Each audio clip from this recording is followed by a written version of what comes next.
Halo teman-teman, balik lagi nih di podcast kita kali ini.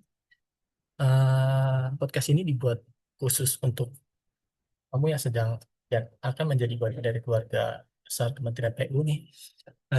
Dalam episode kita kali ini, kita akan membahas materi-materi yang telah kita pelajari selama 4 hari latsar di CPNS kali ini, yang pastinya membuat kita semakin siap dan semakin cinta negara dan juga semakin solid sebagai ASN.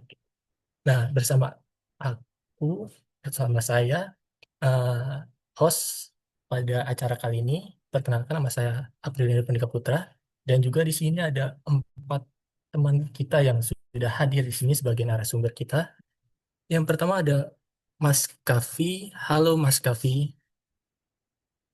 ya. Halo Dan Mas, yang ya. kedua ada, oh iya Mas Kavi, siang. Dan yang kedua ada Mas Alfat di sini, Ya, halo Mas Andro, halo teman-teman juga. ya. Halo. Dan yang ketiga ada Mas Adit. Halo Mas Andro, halo semuanya. Yo, halo, halo. Dan yang terakhir nih ada Mbak Farah di sini. Halo Mbak Farah. Halo, Oke, nah mereka ini nanti akan menemani kita ngobrol ya kan tentang beberapa topik kita kali ini itu. Yang pertama ada wawasan kebangsaan, bela negara, lalu ada sistem administrasi NKRI, lalu ada analisis isu yang akan kita hadapi di unit kerja masing-masing, sampai algoritma kebangsaan yang nanti akan jadi topik pamungkas kita hari ini. Oke, tanpa berlama-lama, mungkin yang kita langsung masuk ke segmen kita yang pertama nih, wawasan kebangsaan. Nah, saya ingin bertanya ke Mas Kavi ya, menurut kamu sendiri, eh, kenapa sih ASN tuh harus memiliki kebangsaan yang kuat gitu? Ya, izin Mas Andro buat menjawab teman-teman semua. Pertama, kenalin dulu, aku Kavi dari Balik Teknik Sains Bangunan, Direktorat Jenderal Cipta Karya. Izin buat menyampaikan pendapat aku ya. Jadi menurut aku sih wawasan kebangsaan itu sendiri itu merupakan fondasi utama bagi setiap warga negara, bukan cuma ASN ya, dalam hidup berbangsa dan bernegara. Apalagi khususnya kita sebagai ASN di mana dalam pekerjaan sehari-hari itu bersinggungan langsung dengan urusan kenegaraan. Jadi kita tidak bisa bekerja hanya secara teknis tanpa memahami tujuan besar dari pekerjaan kita. Di mana tujuan pekerjaan tersebut tentunya harus tetap selaras dengan cita-cita dan tujuan bangsa kita, yakni menciptakan Indonesia yang merdeka, berdaulat, adil, dan makmur. Sebagaimana yang sudah termaktub dalam pembukaan Undang-Undang Dasar 1945. Dan sehingga perlu digarisbawahi bahwa menjadi ASN bukan hanya soal profesi, tetapi juga merupakan sebuah amanah bagi kita untuk melayani bangsa dengan berlandaskan wawasan kebangsaan yang kuat pada diri masing-masing ASN. Kalau dari aku sih seperti itu, Mas Andrew. Berarti menurut pendapat dari Mas Kavi sendiri, jadi ASN itu nggak cuma soal teknis ya, berarti. Tapi juga memahami eh, kenapa kita harus kerja dan buat siapa kita harus kerja gitu ya. Oke, oke, oke. Betul, Mas Mungkin Andrew. yang selanjutnya, oke, mungkin yang selanjutnya saya akan bertanya ke Mas Alfat sendiri kali ya. Ya, menurut Mas Alfat nih, kalau dari Mas Alfat sendiri ada nggak sih pengalaman pribadi yang apa nggak soal pentingnya wawasan kebangsaan gitu?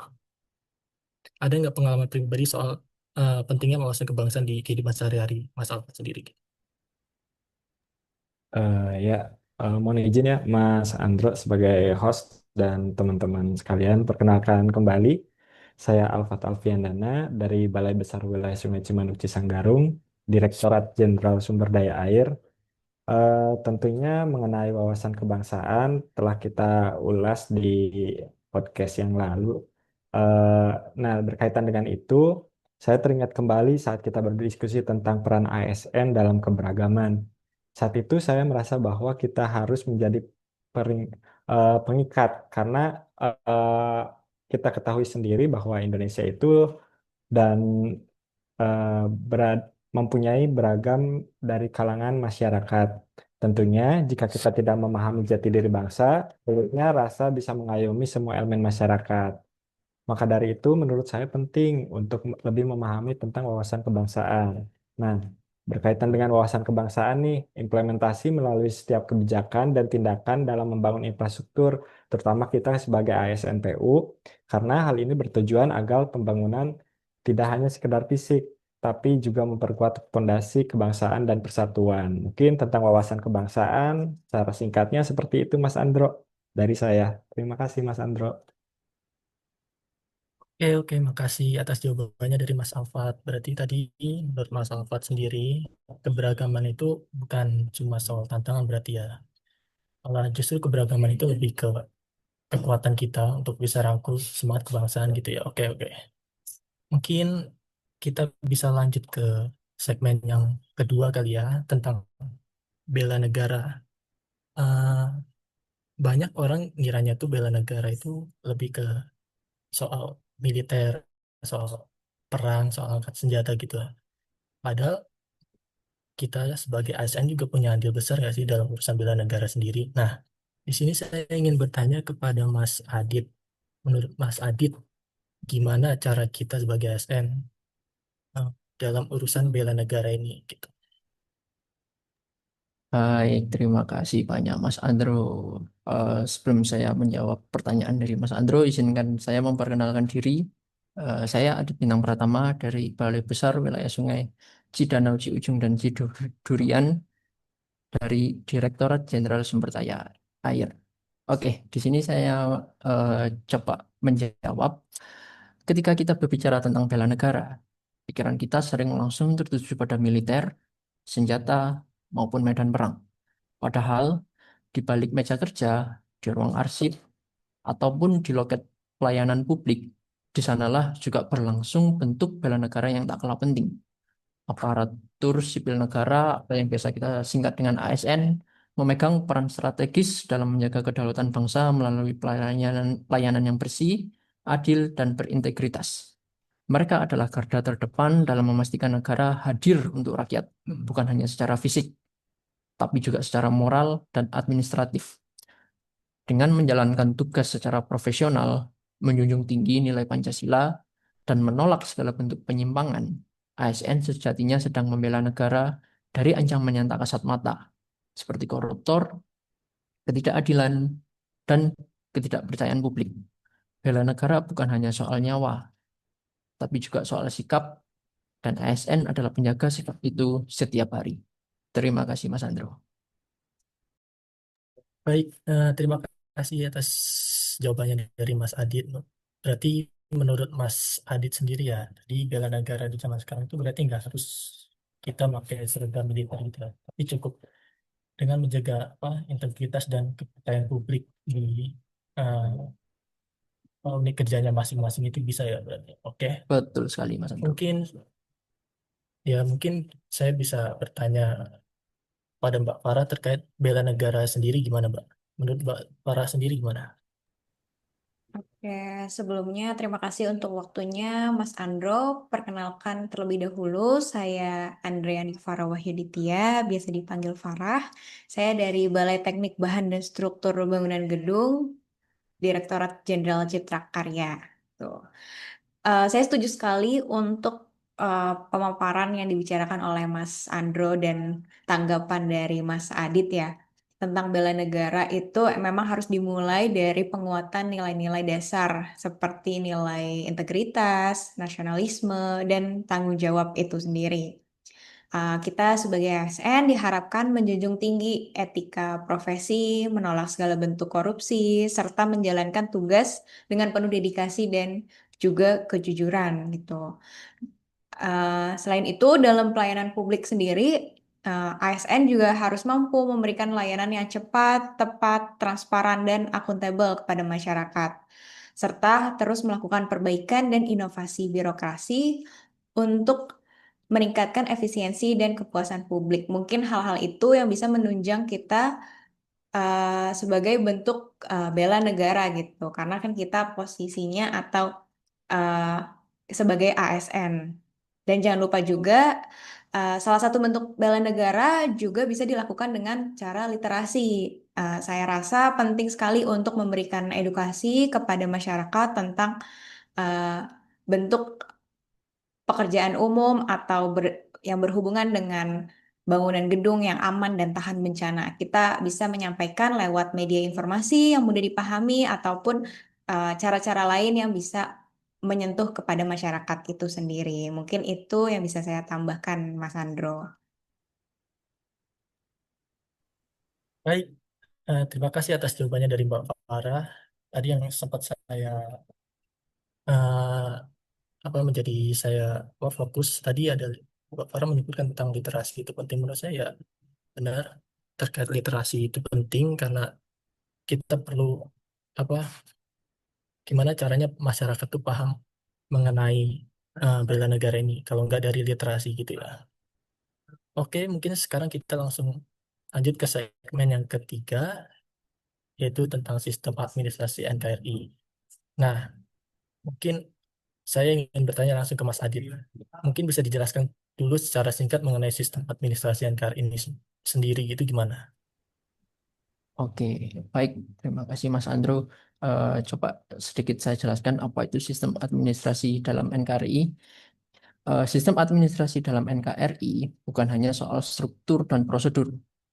Ia adalah wajah negara yang pertama kali dilihat oleh rakyat di loket pelayanan, di surat keputusan, direspon terhadap keluhan-keluhan masyarakat. Di sinilah letak tanggung jawab besar birokrasi menjadi representasi nilai-nilai bangsa dalam tindakan nyata. Ketika sistem administrasi dijalankan dengan semangat kebangsaan, maka pelayanan publik bukan sekedar rutinitas, melainkan bentuk pengabdian. Tapi kita juga harus jujur, sistem ini belum sempurna. Masih ada tumpang tindih kewenangan, birokrasi yang lamban, dan praktik yang belum sepenuhnya bersih. Maka tugas kita bukan hanya menjalankan sistem, tapi juga memperbaikinya dengan integritas, inovasi, dan keberpihakan pada rakyat. Karena pada akhirnya sistem administrasi bukan hanya alat negara, tapi cermin dari cita-cita kemerdekaan itu sendiri. Terima kasih. Oke, makasih dari Mas Adit. Eh, betul kata Mas Adit barusan, kadang itu kita terlalu fokus ke apa, urusan teknis gitu ya. Padahal koordinasi antara level pemerintahan itu penting banget ya, supaya kita bisa apa kebijakan itu bisa nyambung gitu. Oke, mungkin selanjutnya saya akan bertanya ke Mas Kavi sendiri terkait sistem administrasi NKRI. Ini gimana Mas Kavi? Ya, izin menjawab ya Mas ya, terkait sistem administrasi NKRI ini sendiri. Saya sebenarnya sependapat dengan apa yang disampaikan oleh Mas Adit. Namun saya akan menjelaskan lebih ke aplikasi di daerahnya sendiri. Jadi terutama dengan pekerjaan kita sebagai insan di Kementerian PU apabila kita ditugaskan di balai-balai pelaksana daerah. Jadi kita tidak bisa hanya menjalankan instruksi dari pusat secara mentah-mentah. Tapi kita juga sebagai ASN harus peka terhadap kearifan lokal yang ada, terhadap kebijakan masing-masing daerah yang tentunya berbeda-beda setiap daerah tersebut, serta kondisi geografis dari daerah yang akan dibangun suatu infrastruktur di dalamnya. Sehingga dari beberapa aspek tersebut perlu dilakukan elaborasi agar menghasilkan suatu output yang benar-benar merangkul seluruh pihak tanpa mengesampingkan adanya proses sistem administrasi NKRI itu sendiri. Jadi contoh implementasinya adalah ketika kita dari pihak pusat dimintai tolong oleh daerah untuk membangun suatu infrastruktur akibat ketidakmampuan daerah tersebut dalam membangun infrastruktur terkait, maka kita wajib untuk membantu mereka dengan segala administrasi yang ada, dengan tetap memperhatikan kondisi geografis dan juga kearifan lokal dari tempat tersebut. Mungkin dari saya seperti itu sih, Mas Andro. Terima kasih. Oke, makasih jawabannya dari Mas Kavi. Mungkin yang bisa saya tangkap itu lebih ke berarti menurut Mas Kavi sendiri kondisi lokal itu penting ya untuk apa supaya program yang kita jalankan itu nggak cuma di apa di atas kertas gitu tapi juga di lapangan gitu ya mungkin ya. Betul, Eh, seperti itu, Mas Andro. oke, kita langsung ke segmen yang berikutnya kali ya, yaitu segmen yang keempat tentang isu di unit kerja. Nah, topik ini itu kan paling dekat sama realita kita kerja sehari-hari gitu kan. Mungkin di sini saya bisa bertanya ke Mas Alfat, kira-kira isu-isu di unit kerja di tempat Mas Alfat sendiri gimana nih? Nah, makasih atas waktunya ya Mas Andro dan teman-teman. Izin menjawab kembali terkait analisis isu di unit kerja. Mungkin dari unit-unit masing-masing memiliki isu-isu yang apa ada pada lingkungan kerjanya masing-masing yang mungkin beragam juga isu. Mungkin yang saya temui ya ini berdasarkan pendapat dan opini saya bahwa informasi teknis secara kali ini di masa kini tuh kayak terlihat kaku gitu. Karena kan sebetulnya masyarakat itu sendiri butuh penjelasan yang ringan. Bahkan bisa dicerna melalui media sosial yang mungkin sebagian orang bahkan hampir dari setiap kalangan orang itu menggunakan media sosial sebagai sarana informasi. Nah, mungkin isu-isu tersebut lebih mudah dicerna jika eh, pengemasannya secara ringan gitu agar masyarakat bisa menilai sendiri terhadap eh, tersebut. Mungkin itu pendapat saya, Mas Andro. Terima kasih. Baik, terima kasih untuk jawabannya dari Mas Alfat. Jadi, menurut Mas Alfat sendiri berarti informasi teknis itu perlu dikomunikasikan dengan cara yang ringan dan menarik gitu ya, Mas. Oke, saya ingin bertanya ke Mbak Farah terkait isu di unit kerja yang ada di tempatnya Mbak Farah ini gimana nih Mbak Farah? Dan Mbak Farah seperti apa? Oke, baik. Terima kasih atas pertanyaannya, Mas Andro. Ya, kalau dari unit tempat kerjaku ya, Balai Teknik Bahan dan Struktur Bangunan Gedung, mungkin contoh yang bisa saya paparkan adalah eh, mengenai rendahnya pemahaman masyarakat terhadap yang berkaitan dengan teknis struktur bangunan gedung itu sendiri gitu. Jadi kan masih banyak terjadi ya kerusakan di mungkin tempat tinggal mereka itu bukan akibat bencana alam yang terjadi, tapi karena waktunya sendiri, semakin berjalannya waktu, bangunan gedung juga semakin berkurang gitu ya untuk pemanfaatannya. Nah, itu mungkin kurangnya atau percepatan kerusakan bangunan gedung bisa disebabkan karena kurangnya perawatan dari pengguna bangunan gedung itu sendiri. Jadi mungkin hal yang harus dilakukan adalah dengan melakukan video, memberikan video edukatif yang sederhana kepada mereka, yang lebih efektif gitu. Jadi kita menyentuh langsung kepada masyarakat dengan cara kita lakukan bimbingan teknis kepada mereka gitu. Gitu sih mungkin kalau dari paparan yang sudah saya dapatkan selama 4 hari Latsar ini, kita harus menjadi bagian dari solusi masalah, bukan sumber masalah gitu. Karena kita dalam konteks sebagai pelaksana. Jadi apabila terjadi masalah, kita tidak boleh membiarkan masalah tersebut berlangsung dalam waktu yang lama. Kita perlu melakukan identifikasi isu dengan segala metode analisis isu yang ada. Terus juga kita lakukan pengusulan solusi yang efektif dan juga efisien. Dan yang terpenting, tersampaikan kepada mereka dengan cara yang tepat gitu. Jadi karena kita ASN, kita harus lebih aktif dan kritis, namun tetap santun untuk penyampaiannya kepada masyarakat. Mungkin itu sih sedikit, Mas Andro. Oke, terima kasih untuk jawabannya dari Mbak Farah. Oke, saya setuju sama pendapatnya Mbak Farah tadi. Jadi kita tuh sebagai ASN jangan cuma jadi pelaksana gitu maksudnya, tapi lebih ke pemberi solusi gitu. Jadi kita sebagai ASN muda tuh harus aktif dan juga berani kasih masukan dengan cara yang santun gitu ya mungkin. Oke, kita lanjut ke segmen yang kelima yaitu mengenai algoritma kebangsaan.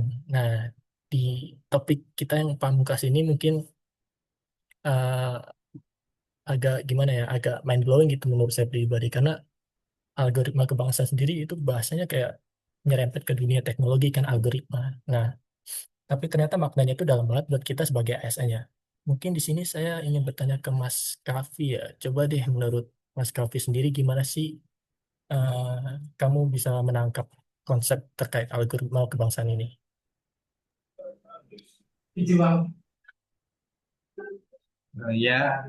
Mas Andrew izin buat menjawab. Jadi terkait algoritma kebangsaan nih Mas ya, kalau dari pemikiranku sendiri, dari perspektif yang aku tangkap, jadi algoritma kebangsaan itu seperti pola pikir atau cara kerja yang dibangun berdasarkan dari nilai-nilai luhur bangsa kita. Jadi tiap tindakan kita sebagai ASN itu harus selaras dengan nilai kebangsaan, mulai dari pengambilan keputusan, pelayanan publik, sampai etika kerja. Dan itu pasti ada kaitannya dengan media digital atau digitalisasi. Karena di sini ada kata algoritma, di mana algoritma sendiri sangat kental akan teknologi. Kalau pemikiranku seperti itu. Terkadang aku juga mikir algoritma kebangsaan itu bisa kita tularkan juga ke budaya kerja di kantor. Seperti saat rapat, kita mulai dengan menyepakati bahwa usulan harus mempertimbangkan asas keadilan dan keberagaman, dan beberapa contoh lainnya.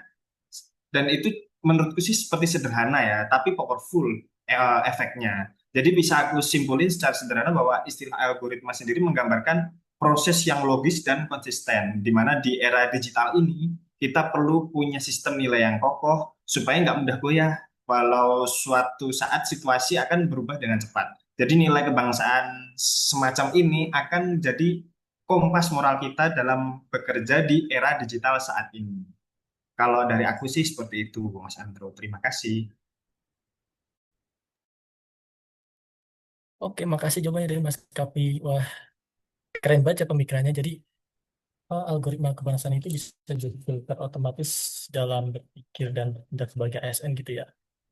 Kalau semua ASN punya ini, ya Indonesia pasti semakin maju dan juga harmonis gitu ya. Oke, hmm, mungkin karena waktunya udah cukup lama kali ya, mungkin kita bisa akhiri dulu. Keren-keren banget apa pendapat-pendapat dari narasumber kita ini. Eh, Topik hari ini bisa jadi pengingat buat kita semua bahwa jadi ASN itu bukan cuma soal kerja teknis, tapi juga menjaga nilai dan arah pengabdian gitu. Dan salah satu cara untuk tetap lurus di jalur itu ya lewat algoritma kebangsaan tadi gitu ya. Oke, terima kasih buat semua pembicara. Eh, Kalian semua luar biasa karena sudah menjawab dengan panjang dan lebar dan jelas ya. Oke, mungkin podcast ini mudah-mudahan bisa jadi penguat buat ASN muda lainnya yang juga sedang belajar dan bertumbuh di rumah sekalian.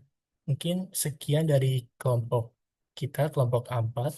Kurang lebihnya mohon maaf. Assalamualaikum warahmatullahi wabarakatuh. Dadah. Waalaikumsalam. Terima kasih Warahmatullahi wabarakatuh. semuanya. Terima Terima kasih. kasih.